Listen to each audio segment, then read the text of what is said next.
Olá pessoal, beleza? Bem-vindos a mais um vídeo do nosso canal, onde a gente vai começar uma nova playlist. Isso mesmo, sobre deduções de coordenadas cilíndricas, né? Então, se você gostar desse tipo de conteúdo, considere se inscrever no canal, ativar o sininho aí, deixar o seu like, né, para fortalecer, para que o canal cresça cada vez mais. Comenta aqui embaixo o que você gostaria de ver no canal e vem para o CN.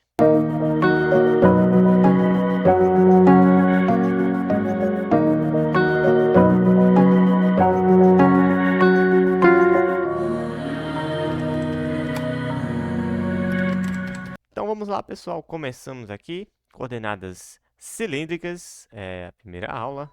Então vamos começar nessa aula, onde a gente vai mostrar a dedução do vetor posição. Sim, as coordenadas cilíndricas, propriamente disso. Então, primeiramente, o que a gente tem que fazer? Bom, se eu tenho aqui três eixos, um eixo Z, e eu tenho também um eixo Y, e aqui um eixo X, né? Então, eu tenho aqui as minhas coordenadas cartesianas, comuns, que a gente sempre utiliza. E se a gente pegar aqui uma circunferência, vamos dizer assim, ó. Vamos dizer que eu pego uma circunferência aqui, ó. Centrada na origem, para facilitar a nossa vida. Pronto, pegamos essa circunferência. O que a gente vai fazer? Agora a gente vai utilizar aqui esse z, de modo que a gente vai ter aqui uma altura z qualquer, né? Positiva ou negativa. Onde a gente vai ter o nosso cilindro. Tá mais ou menos feio, mas considere que esteja uniforme, né? Então aqui vai ter essa parte. Debaixo também. Beleza, né? A base e o topo, né? Então, com um cilindro aqui de base circular, né? Para facilitar a nossa vida. Onde você tem uma circunferência aqui, centrada na origem.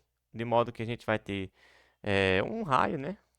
Esse raio aqui, essa distância, por exemplo. Vou chamar aqui de ρ.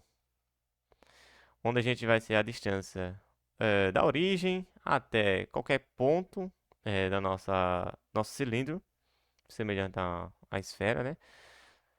E a gente também vai ter um ângulo associado, isso mesmo. Por exemplo, seria o ângulo polar, né? Vamos dizer que a projeção aqui, ó, seria esse ângulo aqui. Vou chamar o ângulo de φ. Para ficar melhor de visualizar, eu vou desenhar novamente aqui, ó. Deixa eu fazer novamente. Aqui está o eixo Z. Deixa eu pegar aqui.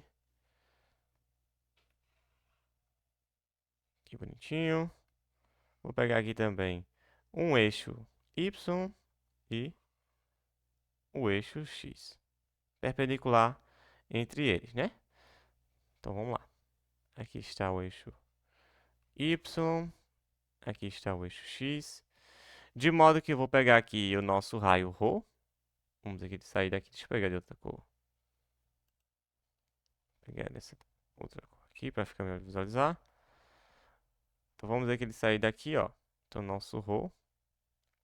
De modo que ele vai ter uma projeção aqui no plano XY, né? Vou pegar aqui, ó. Então ele vai ter essa projeçãozinha aqui, semelhante às coordenadas esféricas. Vai aparecer aqui um cardzinho, caso você queira dar uma olhada. Então a gente vai ter o seguinte: a gente vai ter um ângulo, o ângulo polar, onde ele começa assim, o ângulo φ, e a gente vai ter também esse ρ vai estar aqui, no caso o módulo dele, né? Então a gente vai ter essa configuração, né? Semelhante, muito semelhante às coordenadas esféricas. Mas qual é o detalhe aqui? Vamos aqui deduzir, né, as coordenadas de cada posição, ou seja, o x, o y e o z. Primeiramente, o que a gente precisa saber?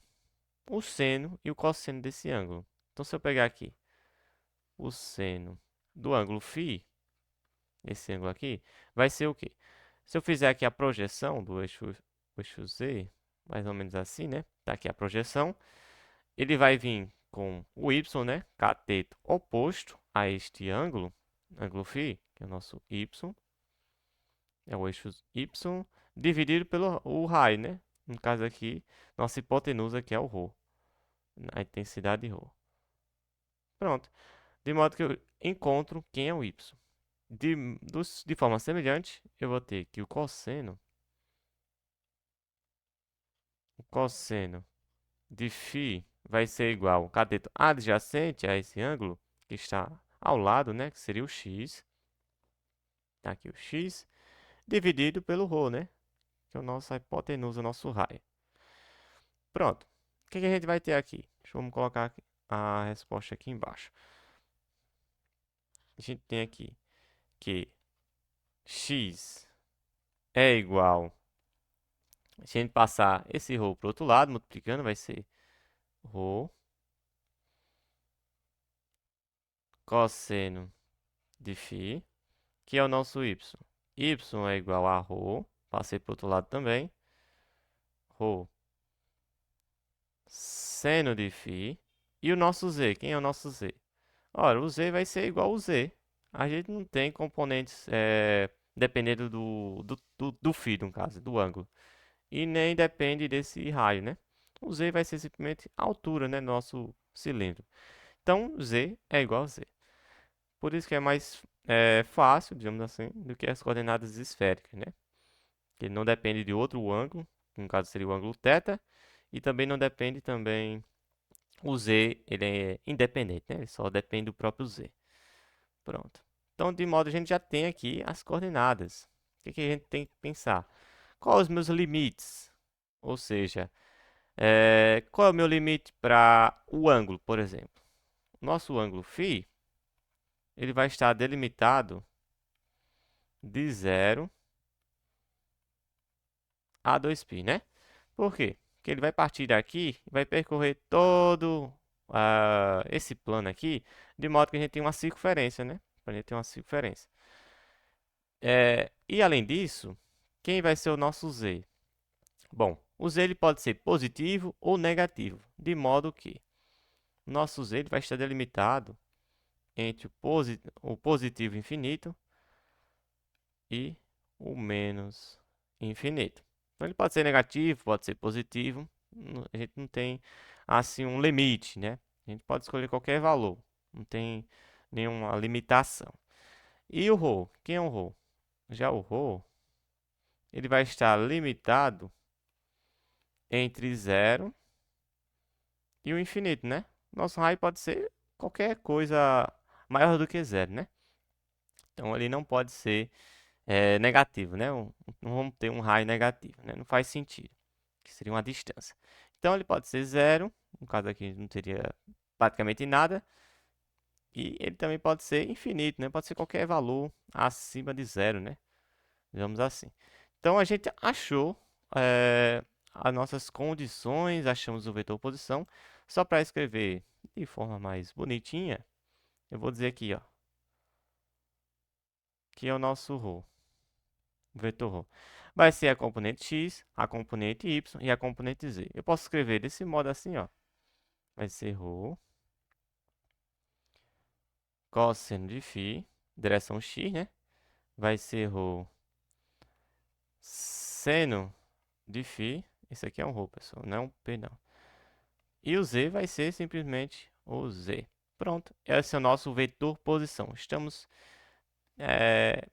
Acho que deu para entender. Qualquer dúvida pode deixar nos comentários. E a gente deduziu. Achamos aqui o vetor posição de forma tranquila, fácil. E a gente vai ver nos próximos vídeos mais detalhes, né? Como a área, o volume e também o divergente, o gradiente, o laplaciano e por aí vai, né, pessoal? Espero que tenha gostado. Se você gostou desse vídeo, considere deixar o seu joinha para ajudar na divulgação, né? Se inscreve no canal caso você não seja inscrito e até o próximo vídeo. Forte abraço e valeu!